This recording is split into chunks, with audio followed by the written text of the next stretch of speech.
Alexandra Marie, vous êtes journaliste à France 3 Rhône-Alpes, depuis déjà un certain nombre d'années. Aujourd'hui, vous voyez dans une société où ça pète un petit peu de tous les côtés, où les conflits existent, est-ce que c'est pas plus difficile qu'ailleurs, à la télévision, de faire son travail de journaliste en essayant de contourner un petit peu ce qui existe en termes de violence? Eh bien, contourner la violence, je pense que c'est pas possible. En revanche, s'y confronter et essayer de mettre en place un discours qui la rende visible, ça c'est possible. Alors c'est un petit peu pompeux dit comme ça, mais en gros ça consiste à identifier les situations violentes sans les caricaturer.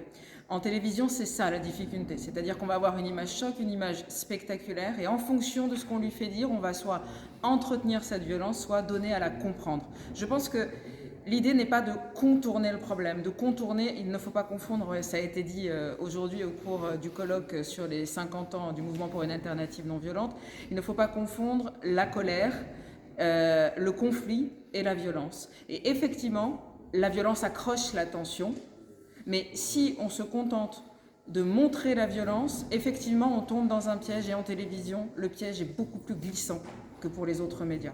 En revanche, si on part d'un fait violent, mais que derrière on donne à comprendre et surtout on développe un discours, à mon avis, on essaye de bien faire notre boulot. Pour réaliser un petit peu ce que vous venez d'évoquer, vous menez un gros travail de préparation, de contact. Vous expliquez aussi votre métier et ce que vous allez faire. Oui, absolument. Pour moi, alors évidemment, comme tout journaliste, je peux être envoyé sur un événement sans forcément avoir pris contact avec les interlocuteurs et me retrouver face à une situation. Et là, c'est effectivement, on va dire, mes réflexes journalistiques et ma déontologie que j'exerce. En revanche, quand j'ai un reportage que je prépare, ou en tout cas une situation dite violente, je vais prendre un exemple, le narcotrafic à Valence, c'est un sujet que je connais bien dans les quartiers populaires de Font-Barlette et du Plan. On a des situations de violence, des situations de trauma de la part des familles. Bien évidemment, je ne suis pas arrivée comme ça, un peu comme on arrive, je ne sais pas, dans un... Souvent l'image qui revient des habitants, en tout cas de ce quartier, c'est de me dire on n'est pas dans un zoo ici. Donc effectivement, si je débarque et je viens voir les gens et je leur dis alors... c'est difficile ce que vous vivez, et puis je viens et je reviens jamais, et je repars et je reviens jamais. On va pas me faire confiance et on va vivre ma visite comme une violence.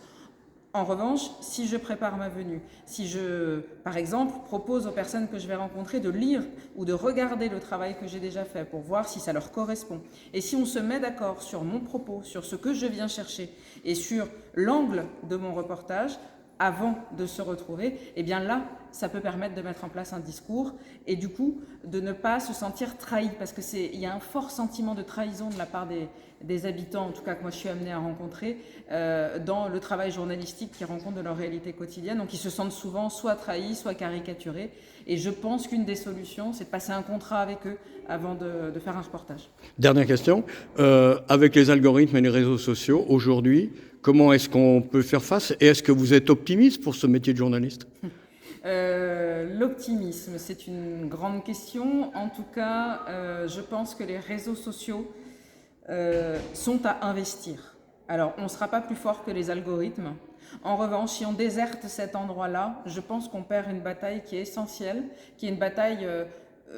on n'est pas des justiciers de la vérité, mais en tout cas une sorte on ne va pas employer de terme d'ailleurs guerrier, puisqu'on va plutôt parler non-violence, mais je pense qu'on perd en crédit et en impact si on n'est pas présent sur les réseaux sociaux. Donc l'idée, c'est comme tout, c'est d'essayer de comprendre comment ils fonctionnent, de ne pas céder à la facilité du spectaculaire. Et il y a des discours qui sont porteurs, rares, comment dirais-je, originaux, et qui buzzent sur les réseaux sociaux, puisque c'est le terme. Donc oui, je suis optimiste parce qu'il y a des propos qui prennent une ampleur assez exceptionnelle. Le tout, c'est de connaître les outils, voire de contourner un petit peu les algorithmes. Mais pour ça, il faut les connaître. Et effectivement, ma génération, je crois que moi, je suis déjà battue, mais j'attends les prochains.